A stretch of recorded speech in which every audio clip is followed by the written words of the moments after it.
বন্ধুরা, রোশনাই ধারাবাহিকের advance update নিয়ে চলে এলাম। ইতিমধ্যেই নিশ্চয়ই তোমরা জেনেছ রোশনাই আর কেউ নয়, রোশনাই সুরঙ্গমার মেয়ে।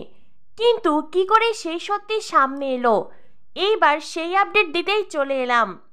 এর আগের অ্যাডভান্স আপডেটে তোমাদেরকে জানিয়েছিলাম সুরঙ্গমার রাজেশের সাথে প্ল্যান করে রোশনাইয়ের কার অ্যাক্সিডেন্ট করায়। গাড়িসহ রোশনাইকে নদীতে ফেলে দেয় রাজেশ। সেই নদীর ধারেই ছিল একটি আশ্রম। সেই আশ্রমের সাধু বাবা রোশনাইকে নদী থেকে উদ্ধার করে। রোশনাইয়ের জ্ঞান ফিরলে সবাই বুঝতে পারে রোশনাই তার আগের জীবনের সব স্মৃতি হারিয়ে ফেলেছে। এইভাবেই রোশনাই দীর্ঘদিন সেই আশ্রমে থাকে। ওই এলাকার দুজন ছেলে মেয়ে একে অপরকে ভালোবাসে। অনেক বাধা বিপত্তির পরে সেই দুজন ছেলে মেয়ের বিয়ে দেওয়া হয়। আশ্রমে বিয়ে চলাকালীন রোশনাইয়ের একটু একটু আরণ্যকের সাথে তার বিয়ের স্মৃতি ভেসে ওঠে। রোশনাই তার হারানো স্মৃতিশক্তি ফিরে পায়। এরপরে রোশনাই দেখে সেই আশ্রমের পণ্ডিতজি, যে কিনা রঞ্জন প্রসাদের মতন দেখতে। সেই পণ্ডিতজি রোশনাইয়ের সামনে দাঁড়িয়ে আছে। রোশনাই সেই পণ্ডিতজিকে দেখে রঞ্জন প্রসাদ ভাবে আর ঘৃণার দৃষ্টিতে তার দিকে তাকায়। রোশনাই বলে, এ কি, আপনি এখানে? আপনাকে তো একেবারে রঞ্জন প্রসাদের মতন দেখতে।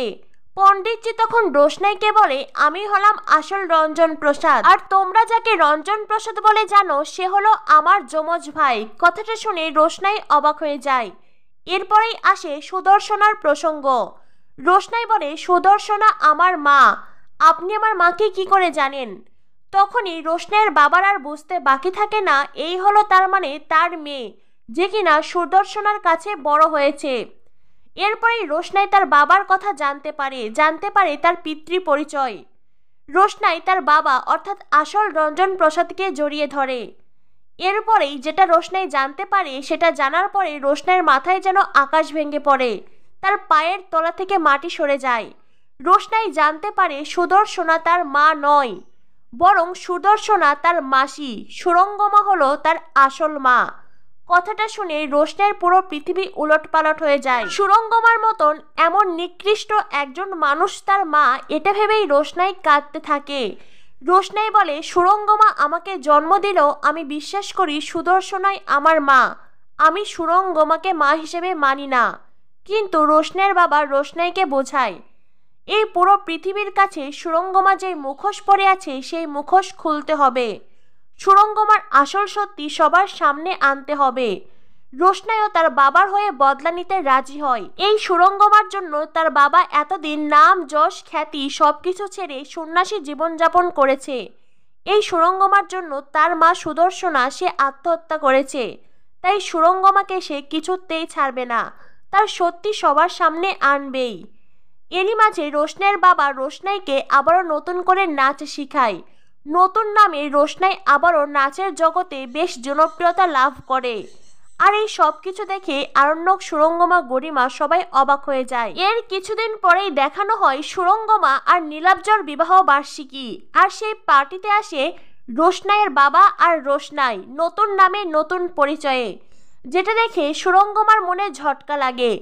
সুরঙ্গমা তো রোশনাইয়ের বাবাকে দেখে ভীষণ ভয় পেয়ে যায়। মনে মনে ভাবতে থাকে, তুমি আমার সুখের জীবনকে ধ্বংস করতে এসেছো তো, কিন্তু তুমি সেটা কোনো দিন পারবে না।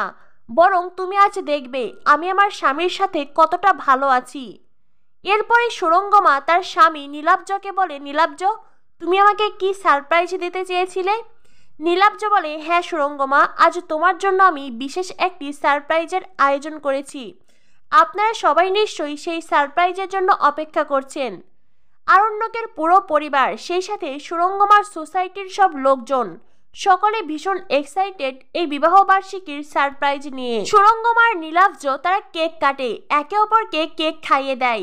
পার্টিতে খুশির পরিবেশ। নীলাব্জ বলে, আমি আমার সারপ্রাইজ দেওয়ার আগে আপনাদেরকে একটা গল্প শোনাতে চাই। সকলে তো দারুণ উৎসাহ নিয়ে নীলাব্জর কথা শুনছে। নীলাব্জ তার গল্প বলা শুরু করে। নীলাব্জ বলে, এমন এক পার্টিতে একজন ছেলে একজন মেয়ের দেখা হয়। প্রথম দেখাতেই তারা একে অপরের প্রেমে পড়ে যায়। তারা একে অপরকে ভালোবেসে বিয়ে করে। 1 বছর পরে তাদের কোল আলো করে আসে একটি রাজকুমারী। নীলাব্জর গল্প শুনে সবাই দারুণ খুশি, কারণ উপস্থিত সবাই বেশ ভালোভাবেই বুঝতে পারছে গরিমার বাবা তার আর সুরঙ্গমার ভালোবাসার গল্প শোনাচ্ছে। এই জন্য সবাই তাদের ভালোবাসার গল্প শুনে মহা খুশি। নীলাব্জ বলে, একটি রাজকন্যাকে নিয়ে সুখে শান্তিতে ছিল তারা। হঠাৎ করেই সেই মেয়েটি তার স্বামীকে জানায় তার ট্রেনিং এর জন্য তাকে 1 বছরের জন্য শহর থেকে আরেক শহরে যেতে হবে। কথাটা শুনে তার স্বামীর খুব খারাপ লাগলেও তার স্বামী ছিল ভীষণ সাপোর্টিভ, তাই সে তার স্ত্রীকে উৎসাহ দেয় এবং 1 বছরের ট্রেনিং এর জন্য শহর থেকে বাহিরে পাঠিয়ে দেয়। সেই ছেলেটি তার রাজকন্যার দেখাশোনা করে আর বাড়িতে থাকে। অন্যদিকে তার স্ত্রী ট্রেনিং এ চলে যায়, আর সেখানে গিয়ে তার সাথে দেখা হয় তার আগের স্বামীর। কথাটা শুনে সবাই যেন আকাশ থেকে পড়ে। এত সময় পর্যন্ত যেই গল্পটি সুরঙ্গমার নীলাব্জর ভেবে এসেছে সবাই, এখানে এসে সবার মুখের হাসি মিলিয়ে যায়। সেই সাথে সুরঙ্গমা সে নিজেও অবাক, নীলাব্জ এই সকল কথা কি বলছে আর ওই সব কিছু কিভাবে জানলো। অন্যদিকে রোশনাই আর তার বাবার চোখে মুখে ঘৃণার ছাপ। নীলাব্জ আবারও বলে, সেখানে সে তার পুরনো স্বামীকে পেয়ে দ্বিতীয় স্বামীর সম্পর্কে নানান বাজে কথা বলতে থাকে। এমন একটি ভাব করে যেন তার পরিবার জোর করে তাকে বিয়ে দিয়েছে। সে তার দ্বিতীয় স্বামীর সামনে যেন কখনোই না দাঁড়ায়। তাদের ঘরে একটা মেয়ে সন্তান আছে। মেয়েটি তার প্রথম স্বামীর সাথে আবারও ভালোবাসার নাটক করে, যাতে করে তার প্রথম স্বামী দ্বিতীয় স্বামীর কাছে এসে সব সত্যি না বলে দেয়। সেই মেয়েটি তার প্রথম স্বামীর সাথে ভালোবাসার নাটক করতে করতেই সে আবারও গর্ভবতী হয়। এই কথা শুনে গরিমা যেন আকাশ থেকে পড়ে। গরিমা বলে, বাপি তুমি এসব কি কথা বলছো? প্লিজ বাপি তুমি এসব বন্ধ করো। আরণ্যক মনে মনে বলে, না আঙ্কেল, আপনি থামবেন না, প্লিজ আপনি বলুন। গরিমার কথা শোনো গরিমার বাবা থামে না। গরিমার বাবা আবারও তার গল্প বলা শুরু করেন। গরিমার বাবা বলেন, সেই মেয়েটি তার সন্তান জন্মের পরেই তার প্রথম স্বামীকে সরিয়ে ফেলার প্ল্যান করে। মেয়েটি তার প্রথম স্বামীকে সরিয়ে দিতে তার প্রথম স্বামীর যমজ ভাইয়ের সাহায্য নেয়। সেই যমজ ভাইয়েরও তার ভাইয়ের নাম যশ খ্যাতির প্রতি লোভ ছিল, আর সেজন্য সেই যমজ ভাইও সেই মেয়েটিকে সাহায্য করে তার প্রথম স্বামীকে অনেক দূরে সরিয়ে ফেলার, এবং তারা তাদের প্ল্যানে সফল হয়। এরপরেই মেয়েটি হাত পা ঝেড়ে আবারও তার দ্বিতীয় স্বামীর কাছে চলে আসে। সুখে শান্তিতে সংসার করার নাটক করে, কিন্তু তার দ্বিতীয় স্বামীর কোথাও গিয়ে বারবার মনে হতে থাকে তার স্ত্রী তাকে মন থেকে ভালোবাসে না।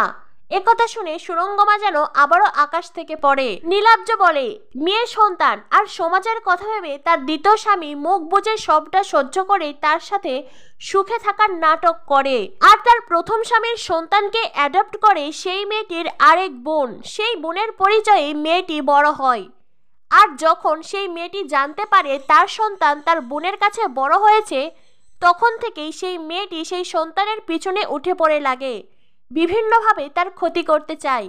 এমনকি তার গাড়ি অ্যাক্সিডেন্ট করায়, তাকে মেরে ফেলার প্ল্যান করে। কিন্তু সৌভাগ্যবশত সেই মেয়েটি গিয়ে পড়ে তার বাবার কাছে। সে তার বাবাকে ফিরে পায়, আর সেই মেয়েটি আর কেউ নয়, সেই মেয়েটি হলো রোশনাই। যেটা শুনে পার্টির সবাই যেন আকাশ থেকে পড়ে।